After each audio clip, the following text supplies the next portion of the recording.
이사야서 8장. 이사야의 아들의 탄생과 그의 상징적 이름. 주님께서 나에게 말씀하셨다. 너는 커다란 서판을 가져다가 거기에 보통 글씨로 마헤르 살랄 하스바즈를 위하여 라고 써라. 그래서 나는 사제인 우리야와 여베레크야의 아들 즈카리야를 믿을 만한 증인으로 내세웠다. 그런 다음 나는 여애언자를 가까이 하였다. 그러자 그 여자가 잉태하여 아들을 낳았는데 그때 주님께서 나에게 분부하셨다. 그의 이름을 마헤르 살랄 하스 바즈라고 하여라.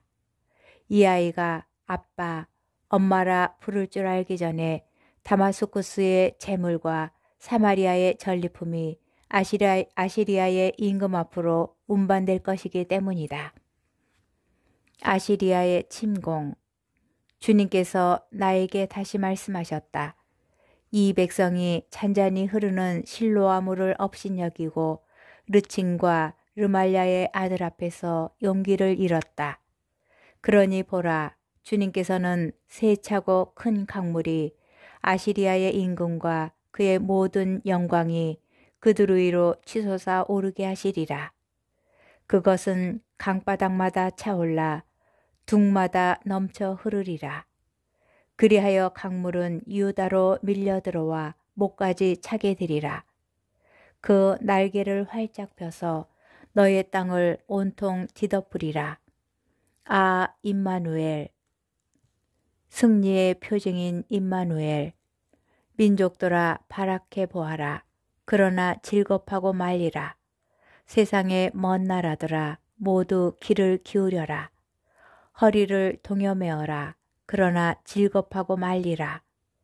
허리를 동여매어라. 그러나 즐겁하고 말리라.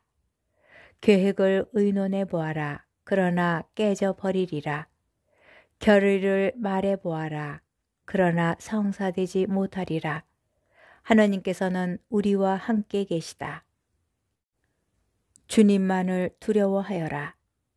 주님께서 당신 손으로 나를 붙잡으시고 이 백성의 길을 걷지 말라고 경고하시며 이렇게 말씀하셨다. 이 백성이 모반이라고 하는 모든 것을 너희는 모반이라고 하지 마라. 그리고 그들이 두려워하는 것을 두려워하지도 말고 무서워하지도 마라. 너희는 만군의 주님만을 거룩히 모셔라. 그분만이 너희가 두려워해야 할 뿐이시고 그분만이 너희가 무서워해야 할 뿐이시다. 그분께서는 이스라엘의 두 집안에게 성소가 되시고 차여 넘어지게 하는 돌과 걸려 비틀거리게 하는 바위가 되시며 예루살렘 주민들에게는 덫과 올가미가 되시리라. 많은 이들이 거기에 걸려 비틀거리고 넘어져서 깨어지며 걸려들어 사로잡히리라. 봉인된 증언 문서. 나는 이 증언 문서를 묻고 나의 제자들 앞에서 이 가르침을 봉인하리라. 그리고 주님을 기다리리라. 야곱 집안에서 당신 얼굴을 감추신 분, 나는 그분을 고대하리라. 보라, 주님께서 나에게 주신 자녀들과 나야말로 시온산에 계시는 만군의 주님께서 이스라엘에 세우신 표징과 예표이다. 우매한 종교에 대한 경고. 사람들이 너희에게 말한다. 속살거리며 중얼대는 영매들과 점쟁이들에게 물어보아라. 백성마다 자기네 신들에게 물어보고 산 자들에 대하여 죽은 자들에게 물어보아야 하지 않느냐. 그러나 가르침과 증언을 살펴보아라. 그렇게 말하는 자들에게는 정령코 서광이 없다. 역경의 때 그들은 억눌리고 허기진 채 걸어간다. 허기가 지면 그들은 화를 내며 자기네 임금과 자기네 하느님을 저주한다.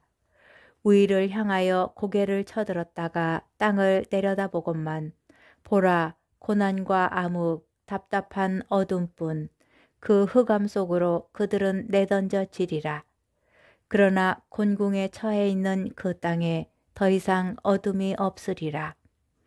장차 태어날 임금. 옛날에는 즈불룬 땅과 납탈리 땅이 천대를 받았으나 앞으로는 바다로 가는 길과 요르단 건너편과 이 민족들의 지역이 영화롭게 되리라. 이사야서 9장. 어둠 속을 걷던 백성이 큰 빛을 봅니다. 암흑의 땅에 사는 이들에게 빛이 비칩니다. 당신께서는 즐거움을 많게 하시고 기쁨을 크게 하십니다. 사람들이 당신 앞에서 기뻐합니다. 수확할 때 기뻐하듯 전리품을 나눌 때 즐거워하듯 정녕 당신께서는 그들이 짊어진 멍에와 어깨에 맨 장대와 부역 감독관의 몽둥이를 미디안을 치신 그날처럼 부수십니다.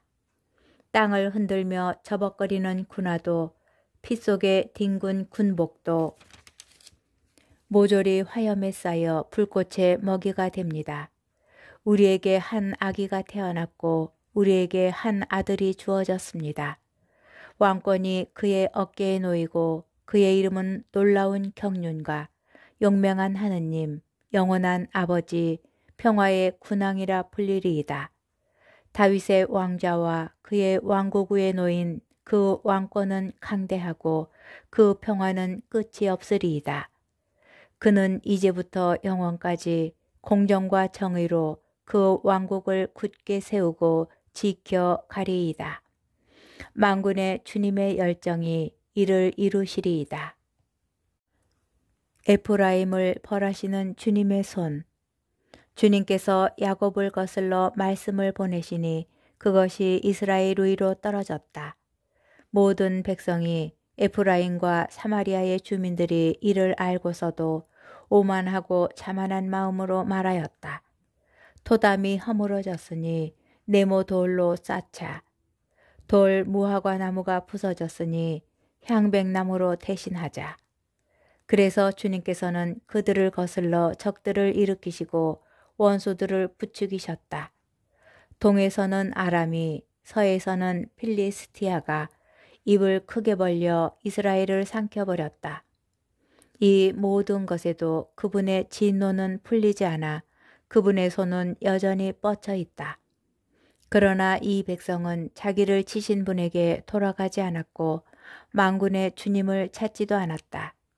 그래서 주님께서는 이스라엘의 머리와 꼬리를 종려나무 가지와 골프를 단 하루에 잘라버리셨다. 원로와 고관이 머리고 거짓을 가르치는 예언자가 꼴이다. 이 백성의 지도자들이 잘못 이끌어 그 지도를 받은 이들이 혼란에 빠졌다.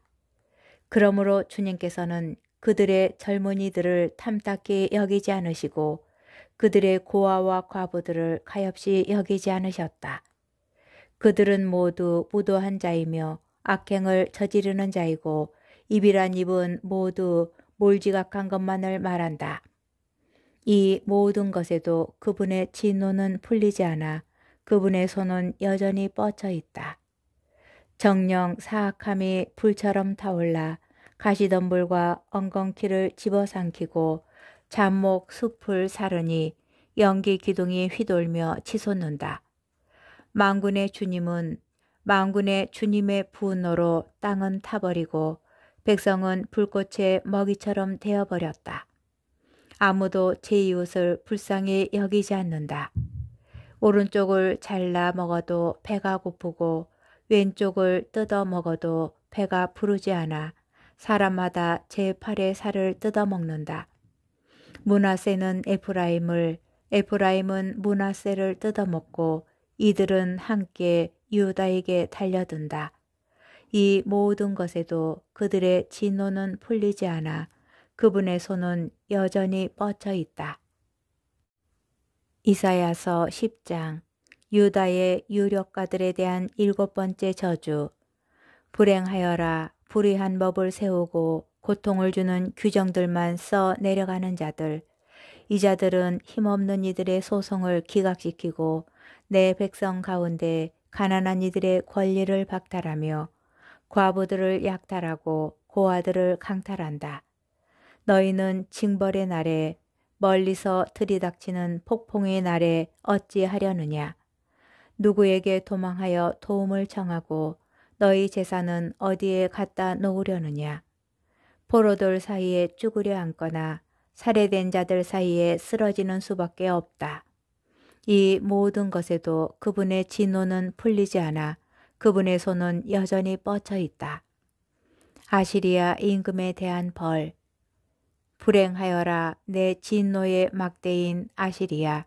그의 손에 들린 몽둥이는 나의 분노이다. 나는 그를 무도한 민족에게 보내고 나를 노엽게 한 백성을 거슬러 명령을 내렸으니 약탈질을 하고 강탈질을 하며 그들을 길거리의 진흙처럼 짓밟게 하려는 것이었다. 그러나 그는 그렇게 생각하지 않고 그러한 뜻을 마음에 품지도 않았다. 오로지 그의 마음속에는 멸망시키려는 생각과 적지 않은 수의 민족들을 파멸시키려는 생각뿐이었다. 사실 그는 이렇게 말하였다. 나의 제후들은 모두 임금이 아니냐. 칼로는 카르크미스처럼 되지 않았느냐. 하맛은 아르파처럼 되고 사마리아는 다마스쿠스처럼 되지 않았느냐. 예루살렘과 사마리아보다 더 많은 신상들을 차려놓고 우상을 섬기는 이 왕국들을 내 손이 장악한 것처럼 사마리아와 그 신상들에게 한 것처럼 그렇게 내가 예루살렘과 그 물신들에게 하지 못하겠느냐. 그러므로 주님께서는 시온산과 예루살렘에서 하실 일을 다 마치신 다음 아시리아 임금의 오만한 마음에서 나온 소행과 그 눈에 서린 방자한 교만을 벌하실 것이다. 그는 이렇게 말한다. 나는 내 손의 힘으로 이것을 이루었다. 나는 현명한 사람이기에 내 지혜로 이루었다. 나는 민족들의 경계선을 치워버렸고 그들의 재산을 빼앗았으며 왕좌에 앉은 자들을 힘센 장사처럼 끌어내렸다. 내 손이 민족들의 재물을 새 둥지인 양 움켜잡고 버려진 알들을 거두어 들이듯 내가 온 세상을 거두어 들였지만 날개를 치거나 입을 열거나 제잘거리는 자가 없었다. 도끼가 도끼질하는 사람에게 뽐낼 수 있느냐? 톱이 톱질하는 사람에게 으스댈 수 있느냐? 마치 몽둥이가 저를 들어올리는 사람을 휘두르고 막대가 나무도 아닌 사람을 들어 올리려는 것과 같지 않느냐? 그러므로 주 만군의 주님께서는 그 비대한 자들에게 질병을 보내어 야위게 하시리라.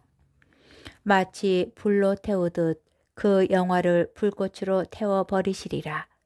이스라엘의 빛은 불이 되시고 이스라엘의 거룩하신 분께서는 불길이 되시어 그의 엉겅퀴와 가시덤불을 단 하루에 태워 삼켜버리시리라. 그 화려한 숲과 과수원을 그분께서는 모조리 파괴시켜 버리시리라. 그러면 그는 병자처럼 말라가리라. 그 숲의 나무들 가운데 남은 것은 몇 고로 되지 않아 아이라도 그것들을 기록해 둘 수 있으리라. 이스라엘의 남은 자, 그날에 이러한 일이 일어날 것이다. 이스라엘의 남은 자들과 야곱 집안의 생존자들이 더 이상 자기들을 친자에게 의지하지 않고 이스라엘의 거룩하신 분 주님께만 충실히 의지할 것이다. 남은 자들이 돌아올 것이다. 야곱의 남은 자들이 용맹하신 하느님께 돌아올 것이다. 이스라엘아, 내 백성이 설사 바다의 모래 같다 하여도 그들 가운데 남은 자들만 돌아올 것이다. 파멸은 이미 결정된 것, 정의가 넘쳐 흐를 것이다. 정령 주 만군의 주님께서는 이미 결정된 멸망을 온 세상 한가운데에서 집행하실 것이다. 아시리아를 두려워하지 마라. 그러므로 주 만군의 주님께서 이렇게 말씀하신다. 시온에 사는 나의 백성아, 너를 막대로 때리고 이집트처럼 너에게 몽둥이를 치켜드는 아시리아를 두려워하지 마라. 이제 아주 조금만 지나면 너를 향한 나의 진노는 다하고 오히려 저들의 파괴 행위를 향하여 나의 분노를 터뜨릴 것이다. 만군의 주님께서는 오렙 바위 곁에서 미디안을 치신 것처럼 아시리아에게 채찍을 휘두르시고 바다 위에 있는 당신의 몽둥이를 이집트에서처럼 치켜 드실 것이다. 그날에 이러한 일이 일어나리라. 너의 어깨에서 그의 짐이 벗겨지고 너의 목에서 그의 멍에가 사라지리라. 침략자들의 공격과 실패. 아시리아는 사마리아에서 올라와 아얏에 이른다. 미그론을 지나 미크마스의 군수품을 맡긴다. 그들은 협곡을 지나면서 우리는 게바에서 하룻밤을 묵으리라 한다. 라마는 떨고 사울의 기브아는 달아난다. 밭 갈림아 크게 소리질러라. 라이샤야 귀를 기울여라. 아나토사 대답하여라. 마드메나는 도망치고 게빔 주민들은 피난 간다. 바로 그날 아시리아는 노베에 머물면서 딸 시온산을 향하여 예루살렘 동산을 향하여 주먹을 휘두른다. 보라, 주 만군의 주님께서 무서운 힘으로 가지들을 잘라내신다. 높이 솟아오른 것들은 잘려나가고 드높은 것들은 거꾸러진다. 잠복숲은 새도끼로 찍혀 넘어지고 레바논은 그 영화와 함께 쓰러진다.